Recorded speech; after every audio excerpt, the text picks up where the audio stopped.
Abala na po ang marami sa pamimili ng regalo ngayong magpapasko. Ang ilan sa Baclaran pa dumadayo. Kumusta naman kaya ang bentahan doon? Nakatutok live si Katrina Son. Katrina. Pia Ivan, kumpara nga kaninang umaga ay mas dumami sa mga oras na ito ang mga mamimili dito sa Baclaran. Karamihan sa kanila naghahanap ng mga panregalo ngayong Pasko. Kung Baclaran ang isa sa go-to places mo para makatipid sa Christmas shopping, magbaon ng pasensya. Maaga pa lang, mabigat na ang trapiko sa mga kalsadang patungo rito, tulad sa EDSA Southbound at EDSA Taft. Sa dami ng nagtitinda rito, nandito na ata ang lahat ng choices for kids, young at heart, at maging for oldies. Mabibili rito ang mga damit.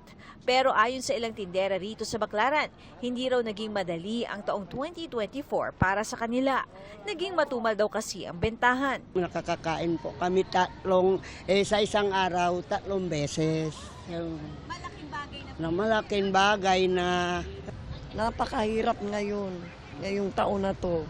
Ibang-iba nung mga nakaraang pinagpapasalamat namin, mairaos lang namin tong Pasko at Bagong Taon. O masaya na po kami sa ganung bagay. Ang iba naman, grateful sa biyayang kanilang natanggap. Pinagpapasalamat ko na na-survive ko yung buong taon with guidance ng Panginoon at saka good health. Sobrang saya po. Kasi yung bonus po na matatanggap ko is bibigay ko po sa pamilya ko. Kasama na rin daw sa biyayang dapat ipagpasalamat ay ang kakayahang makapagregalo ngayong Pasko.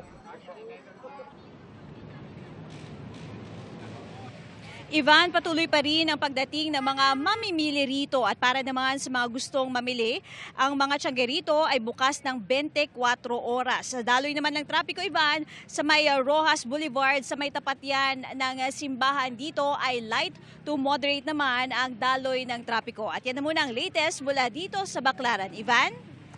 Maraming salamat, Katrina Son.